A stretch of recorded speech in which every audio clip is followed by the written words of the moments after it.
Welcome to the Dirt Church Radio AidStation podcast number who knows what, but it's 2025. Buckle in. I'm Matt Raymond. I'm Ellie Pottinger. I'm Andrew McDowell. Hi. What I want to talk about today is the taper, because not the mammal, the taper, but the taper. Such a nerd. My God.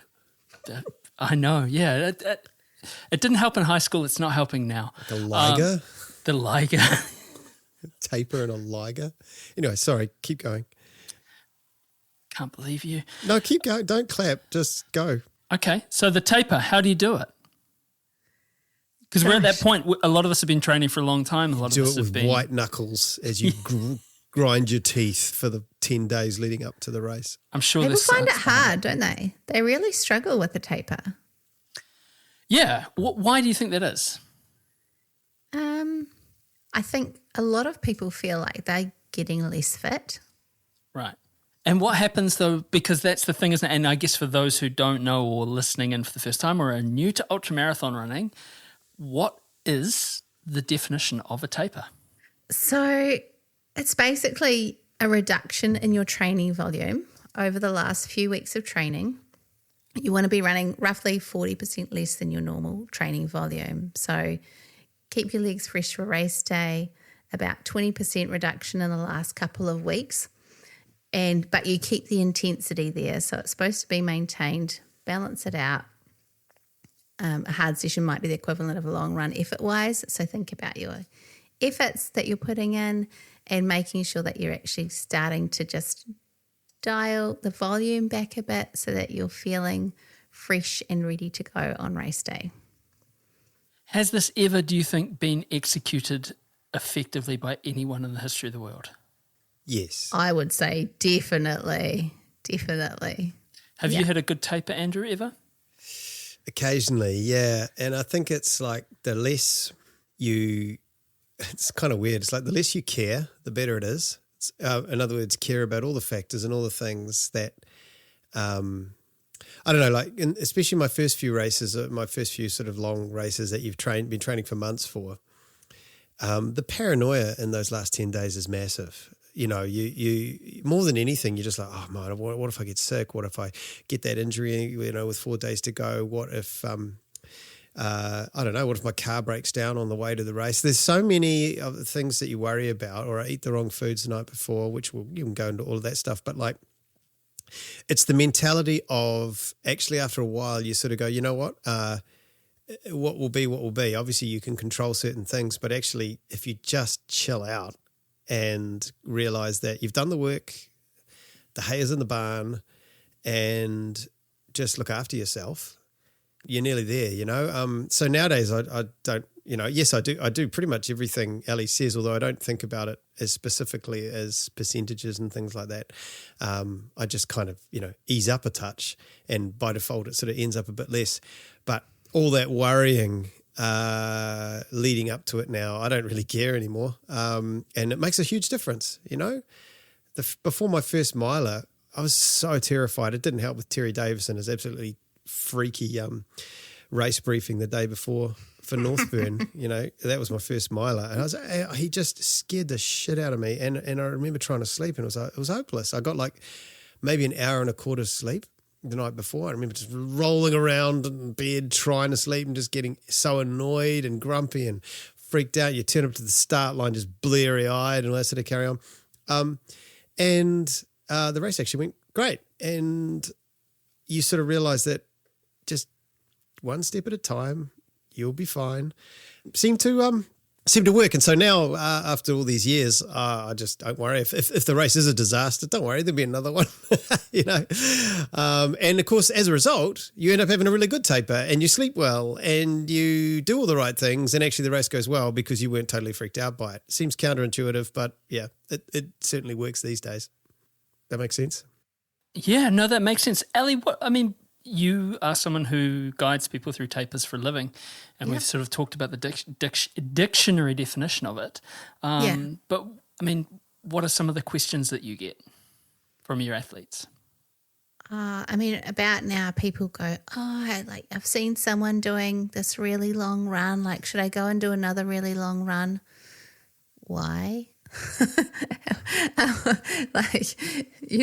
like to see training as being putting coins in a bank account over time, and they build up and they build up. Like lifting one big heavy block, like putting $20 in when you've been putting, I don't know, $15 in every week for 30 weeks is not going to make a massive difference. If anything, you're just going to, take a bit of extra out of the tank. So I think you've just got to do what's right for you. And often, like in my experience, recreational athletes tend to be a bit more cooked probably, going into it. Like they've got a lot of stresses. Training is not their number one priority, although it gets closer to being number one priority probably as you get closer to race day. And so they need a bit of a longer taper. That's where I like having that 3-week taper, because actually it just gives you that real chance to freshen up, to think about what you're doing on, like what you need, what you're doing on race day, kind of get the planning side of it nailed because you're running a bit less. So kind of focusing on the other more organisational features, or like Andrew said, getting to bed a bit earlier, getting a bit of extra sleep, and for people that are travelling from abroad, kind of see if you can slowly adjust your time zone, like start getting into more of I'm saying it's easier said than done for Australians versus Americans, but like that can actually help if you slowly shift towards the time zone that you're going to as well. Yeah, don't turn up at 9 p.m. the night before a race in Taiwan. Stupid idea. Don't do it. Oh.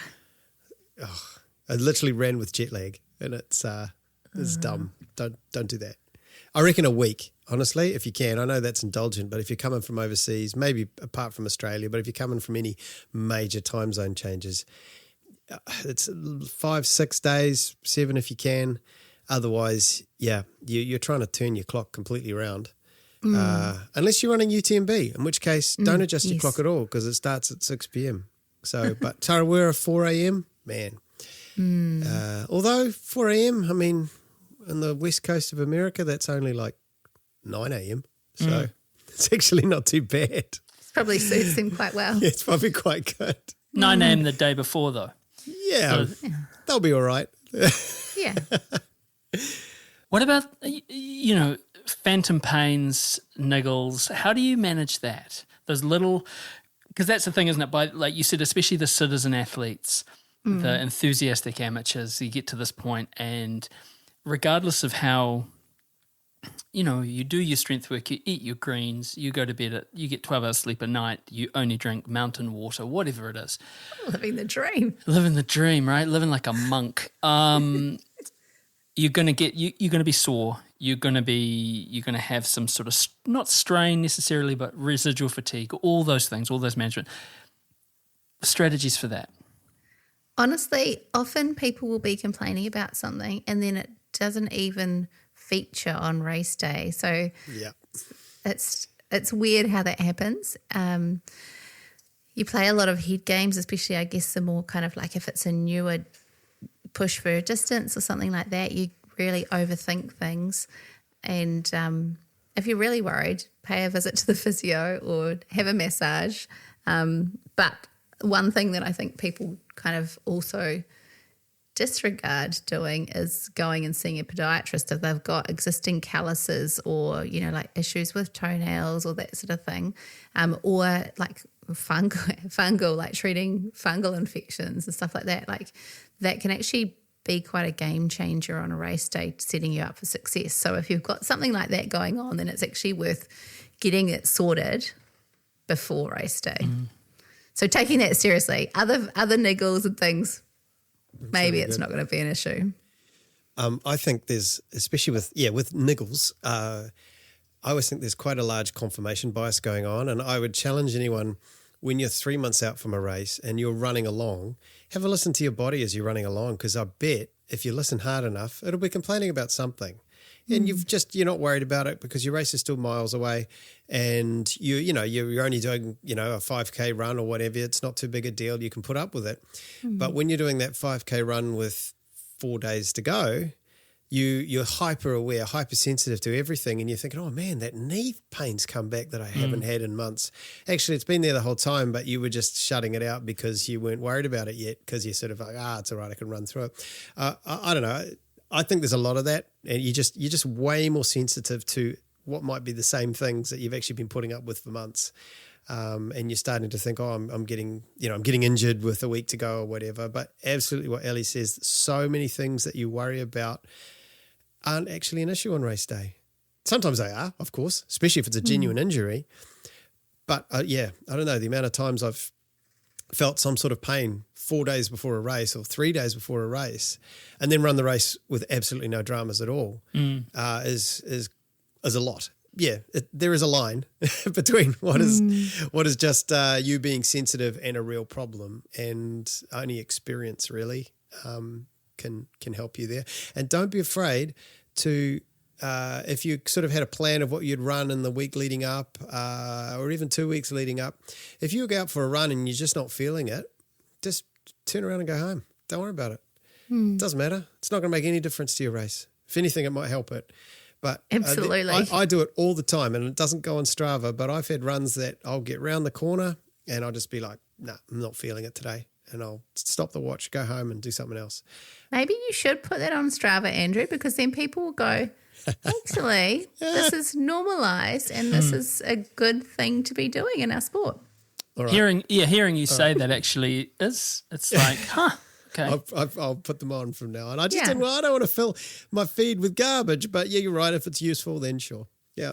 But I think what happens is people get on Strava and they're like, they've done this and they've done that. And actually like seeing those sensible decisions as well is meaningful. Yeah, okay. Fair cool. Because, I can think too, and the next question is, when do you know when to pull the pin? When an injury, and certainly, Andrew, we have a friend who's copped quite an injury recently, and I can't narrow that down. Who are we talking about? We can talk about it offline, but the lower limb is a constant issue. Is swollen, and okay, like when do you know to kind of draw that line, or myself, like thinking I had just before Christmas, thinking I had a stress fracture, and then being sent for x-rays and thinking, well, that's me. Over that Christmas period, it's funny, isn't it? Because the first thing I did was go on Strava and look at everyone else running, going, oh my God, I'm going to be so, this is I should be running, I should be doing this, I should be doing this now. It's December, end of December, going into January. Oh my Lord, oh my Lord, oh my Lord. All of that stuff. So that would be helpful to, Yeah. And of course, comparison is the thief of joy, as we know. Yeah. And there's other people probably looking at your training thinking, oh man, didn't you had like that good 40K run in the forest the other day, and some people probably had an easier weekend and would have looked at it and gone, oh man, he's out there crushing it. I should be doing that too. That'll be going on all the time with various people. And, sometimes, you might not be doing enough. Like I'm sure there's a proportion of people who are actually just trying to wing it and do a little bit of training and sort of, jump headfirst into a 100-mile race. But I think what we know about, especially all these long races, is execution on the day, especially the longer the race, the more crucial the execution on the day is over almost anything you do before that. If you turn up on race day fit, uninjured, and execute correctly, you're going to have a way better day than someone who has trained the heck out of their legs. They're fit as anything, maybe slightly overtrained, and then they take off at a bullet a gate on race day and then get their nutrition wrong and end up vomiting or DNFing or whatever. It's so many little things that create a successful race, including, I reckon a 100-mile race, 50% is execution on the day, because you're not trying to get a 10K PB, which requires so much training and all that, like what's leading up to a very fast running race is a completely different approach to running 100 miles, especially if there's mountains involved. You've got to look after yourself on the day. And you can actually, I'm not saying that someone who's running 30Ks a week could rock up and crush a 100-miler. But if you get it right, you might be able to finish it and turn around and go, oh, actually, did okay there. So slightly off track from tapering, sorry, but I do think that the balance of what's leading up to it versus how you actually approach the day should be slightly more in favour of how you approach the day instead of worrying so much about the 2 weeks leading up to it. Al, you put here around a process goal, sort of Yep. same thing, hey? Yeah, I mean, I think kind of in line with what Andrew's saying, like setting yourself up for success, people get quite caught up in time goals, which, I mean, it's good to know kind of rough timings and where you're going to be and when and what you might want in drop bags and what time of day you're going to be picking them up and what layers you might want where or another headlamp battery or whatever it is. That's really helpful. But I think having a process goal, how you want to run your race, is quite a good way for people to approach the race to kind of keep them in the right frame of mind, especially if you're new to that distance, if it's something that's, you know, hard to fathom, then what is your goal for the race? Is it to run with good form? Is it to smile? Is it to concentrate? You know, is it to give your best performance on the day? Whatever it is. And so then if things are going crap, it's like, well, right now I've got a horrible blister, but my goal is to get the best out of myself. So I can totally do that by stopping, triaging this, and then carrying on, because that's going to lead to the best that I can give, rather than kind of battling through and ignoring something, because that's actually not the way to get the best out of yourself performance-wise. I mean, it may be that perversely your goal is to get a big blister. Maybe it is. Maybe you're just like, I want to suffer as much as possible. Chuck some rocks at me, push me in the lake, let me I mean, there are some people like that. Yeah.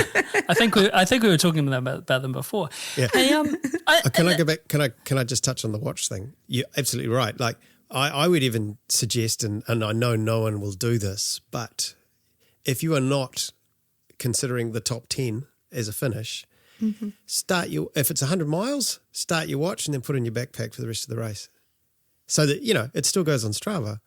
But if you are using that to chase times and everything, you're going to fail. Mm-hmm. Absolutely. My fastest Northburn time, my watch was in my backpack for 12 hours, just so that it would last the whole race. So I had it on charge and I just chucked it in my backpack. Mm-hmm. So I didn't look at the time throughout the whole middle section. And honestly, it's cool. I don't want to sound like those super old school guys, that just use a Casio and get grumpy with anyone who uses technology. I'm totally into technology, but I think when the race is really long, man, don't worry about it. Don't worry about it. First time I did the proper 102k distance at Tarawera, because I did the rain-shortened year, and then I came back the next year. When I got to 90k, I stopped my watch and started it again, because I was at that point, I was like, okay, 90k, okay, this is where we're at. This feels a lot, 90 to 99k to 102, that feels quite huge. Beep. One, I can run 10k. I didn't chase a time, but I had a great run. Like that, reflecting, like thinking about it at the moment and heading. It was back in the days when you'd head towards Kawerau, right? That was fun as hell. And then a guy sort of zipped past who sort of had a little battle with at some of the exteriors. I was like, oh hell nah. No, Christopher, we're not doing this, buddy. We're not. That's when you do it though, Matt. In that last 10K. Oh no, the thing was, we're not doing this. I'm going to beat you. Yeah, I know, but not in the first 10K. The last 10K, it was go so for gold. much. It was Did you beat him? Yeah, I did. Okay. Yeah, I did. And it was so much fun doing it. And it was friendly. It was a gentleman's, but there was no because you hand-holding. won. Because I was going to say. Yeah, because I won. But he still hates you. Exactly. We haven't talked since. But that was really psychological. It was a big psychological benefit just to go, actually, to hell with this. And yeah, wouldn't it be nice on the Strava to say 102k you ran, but instead it says 90k and like 12k.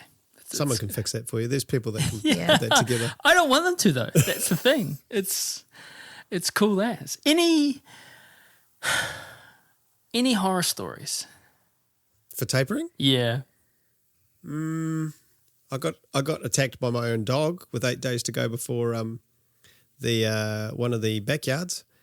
You could also reframe that as you stood on your dog. No, my dog got fright. I think my dog got a fright from another dog on the other side of the fence and then just jumped straight at me. Right. I'm still not really sure what happened, but I think so because I've walked past there a few times and there's a really annoying dog on the other side of that fence. So I think that's what happened. And so obviously, like with 8 days to go, I was that guy in the hospital saying, "Hey, doc, I got a race in 7 days. What are my chances?" No, but I did it anyway because I'm stupid. That's about all. What about you, Ali? Any? One of the people that we coached got COVID on the way to Chamonix, so they didn't get to run at UTMB. Oh man. Yeah. So that's pretty stink. So that would be one of my tips is like if you've put in all this work towards your race, then really try and stay healthy and mitigate the risks that you can. It's so hard when you're traveling, because you're in a new place, there's new illnesses and that sort of thing. And you just, I mean, there's a few people, that have traveled to UTMB and got sick in that week. Yeah. Another horror story I'd say is like I remember seeing a woman running into Blue Lake AidStation, which at that point was in the other direction and was the 16K mark. And she was kind of like really hobbling. And I remember saying to someone, she looks so sore. And she was running on a stress fracture in her hip, I think. So that's probably if you're at a pain level kind of above 3, I think is normally what physios say, like stop running. If you can't jump on your leg, then it's probably not a good time to start an ultra marathon. Yeah. But, maybe the lesson in that is that, we've all done a lot of races and we've all done a heck of a lot of tapering. It doesn't really go wrong that often, No. I mean, it's all the worrying that we do, for the most part, actually things go okay. Have you guys heard of the 10,000 push-up challenge? No, sounds horrendous. Yeah, it was. I went a bit mad before, again, that first tarawera, and I sort of had a sore knee, and I was like, oh, my Lord. And so instead of chilling out and, just relaxing and easing into it and just trusting the process and preparing well and executing on race day, I decided that a month out that I would undertake this 1,000. So it's 10,000 push-ups in 31 days in the month leading up to tarawera. It ends up to about 3. I was quite fit. I was trying to do the maths. I was quite fit back then, quite push-up able. And it ended up being like 300 plus push-ups a day. And I got about 322.58. Yep. So 330.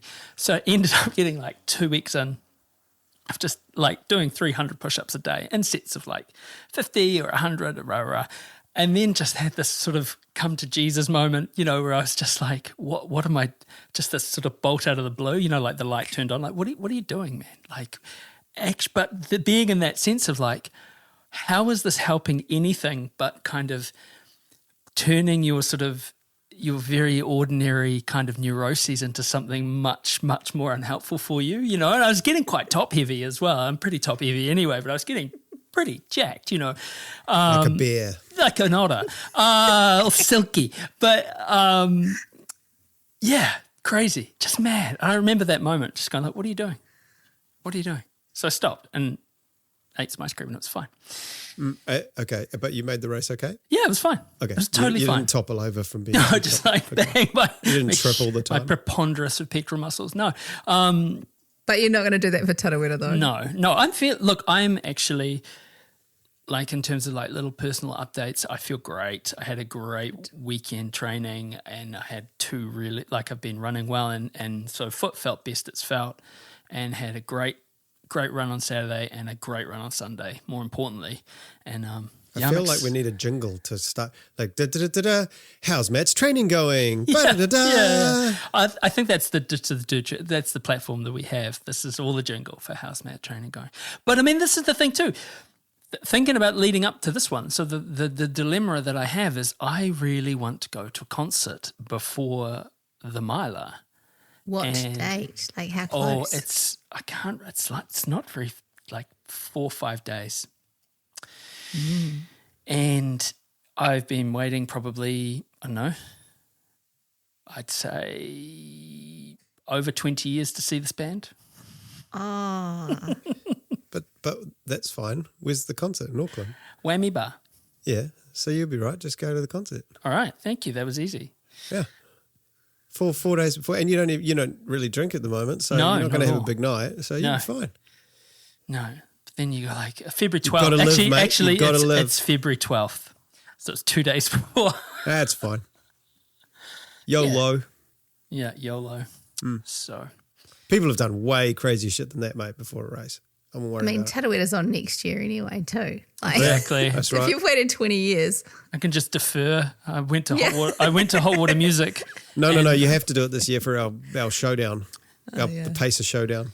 I worry that was meant in good. It is totally so. The thing about that is I would happily carry Harsh in my arms over the finish line or draped over my shoulder, or likewise he would probably need to drag me on some sort of stretcher that he constructed because I'm quite a bit bigger than he is. Sure. But both of us would hold each other's hand coming over the finish No, line. no. You No know, holding hands. you know please that. do. Please You do. know that is Just to both of our trigger personalities. Andrew. I'm Yes, going to run between you two exactly.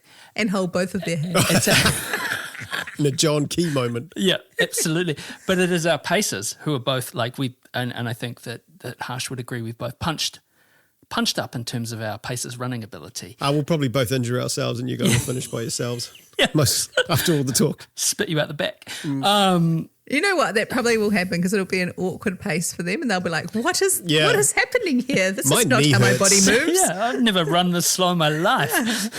Do we You have have to to be walk? pacing and encouraging them. It's downhill. Why are we walking? Hey. What? Speak to your own Oh, yeah, sorry. I runner, forgot. mate. Says he who will also be walking downhill. But it's exciting, I guess. And I think if we get to the end and say with the taper, try and relax and it'll probably be okay. I reckon. Yeah. Ali, how was the goat? Well, the goat was cool. It's I don't know. There's something about it. It's always drawn a different crowd of kind of can-do people.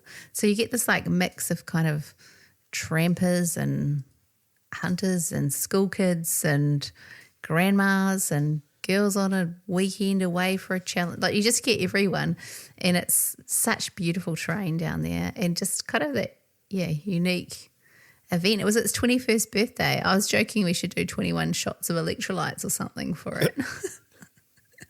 Or Kerry wanted to do a yardie.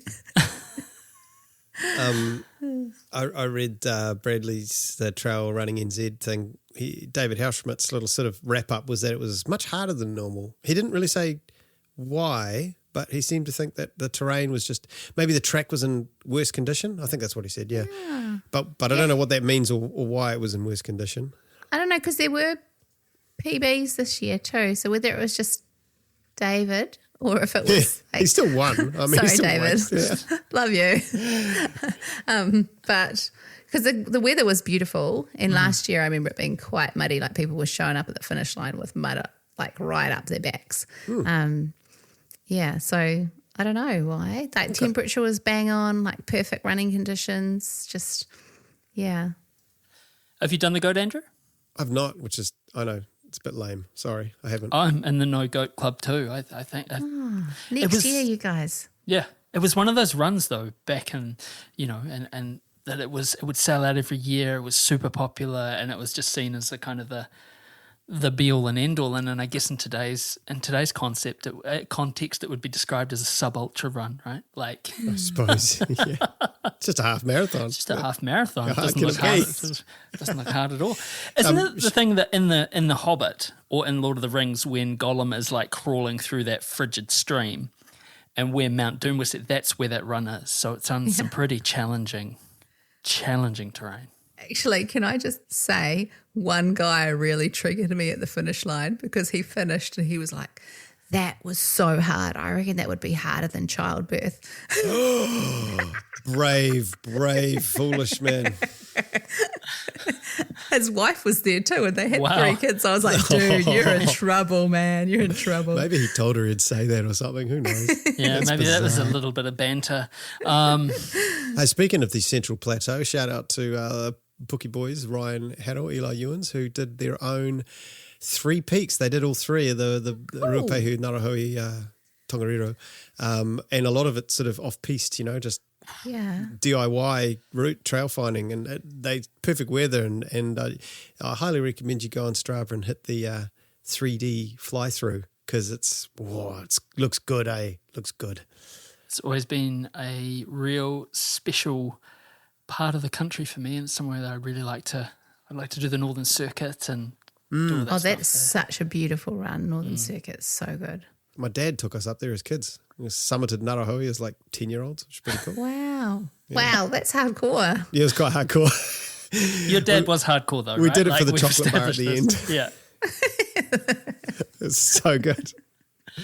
That would have made a great ad for Cadbury, can I just say? Yeah, because it was that Cadbury energy bar. What's Oh, yeah, right. Yeah, I was so stoked to get that at the end, eh? That was that was the Mercedes-Benz of Cadbury. Yeah, chocolate back bar. when Cadbury was, cool. Yeah. Yeah. That would have been a Dunedin. You taste the orangutan in every bite. There goes our Cadbury sponsor. Now it would be Whittaker's. Yeah, it would be. Yeah. Absolutely. Right. So, everyone's now really relaxed about their taper. absolutely. Yeah. You'll all be fine. Don't worry about it, apart from you people that get COVID. But the rest of you are going to be fine, and you're going to have a great day. Remember, execution on the day. That's what really Yeah. counts. Stick to your plan. I will say, and this will sound controversial, and I'm sure that there'll be people going, oh my God, I can't believe you'd say that because, COVID doesn't exist or whatever. But if you do have COVID, if you think that you've got COVID, don't start the race. If you're symptomatic or if you've just had it and you sound like you are a bellows and you're all jacked up, or any lower respiratory tract infection, actually, just don't do it. It's not worth it. The race will be the next Great year. advice, which will be soundly ignored by probably just about everybody. 100%. But I'm with you, bro. Yeah. Yeah. 100%. I mean, you know what they're like, right? Oh, I know what I'm like. Yeah. Look, okay, someone's got to carry the boats. It might as well be them. That's right. That's right. And on that note, stay hard, everyone. We're Dirt Church Radio, and this is the AidStation podcast. And stay tuned because we are ramping up the Tarawera. We're going to be talking to heaps of cool people. We're going to be having heaps of cool adventures, and we will look forward to seeing you all next week. Stay hard. What's up?